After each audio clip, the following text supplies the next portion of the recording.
advocate for atomy and hemohim. And because of that,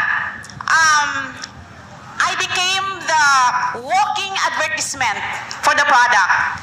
And then, one day, as I will be talking to you about another life nga na-save sa hemohim. Not about my hyperthyroidism anymore. So one day, when I was browsing on Facebook, I came across pictures of a 4-year-old child asking for help para makapalit siya sa iyahang medication, sa iyahang sakit. This was done by her parents because the father has he has no permanent job, and the mother is purely a housewife. So I get connected with the parents, and then I launch a donation drive para makapalit mi sa iyang tambal. And then when we came up to the exact amount, we brought the child to the dermatologist, and then also to a pediatrician, and then also to give her or to perform a skin biopsy sa iyahang skin problem. And then after a month,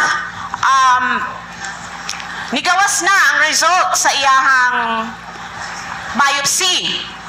And then the doctor has given her a diagnosis of ecthymosis vulgaris or epidermolytic hyperkeratosis. Pagkalisod, no?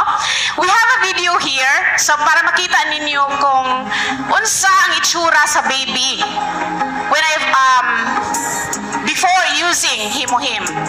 And that is Jujani Uba from our hometown Balingasag. She's 4 years old.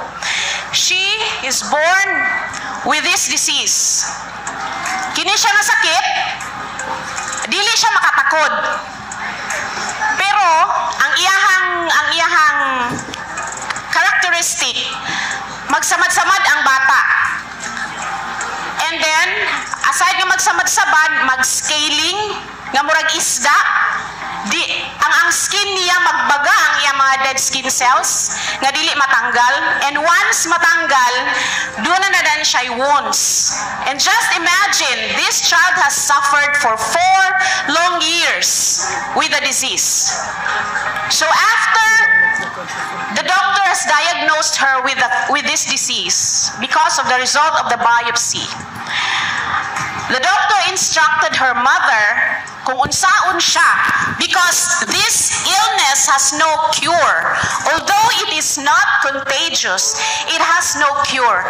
If left untreated, it will lead to skin cancer. So just imagine this child suffering for 4 long years without treatment. Now the doctor instructed the mother nga butangan lang siya kini iyang mga wounds, butangan og ointments, steroids para nga dili siya nang or dili siya ma-infected.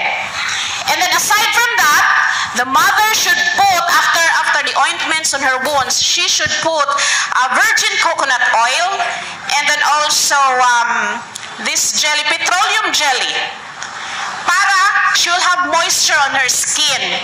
Because ang iyahang nature aning illness, dili siya mag-moist, dili siya mag-sweat out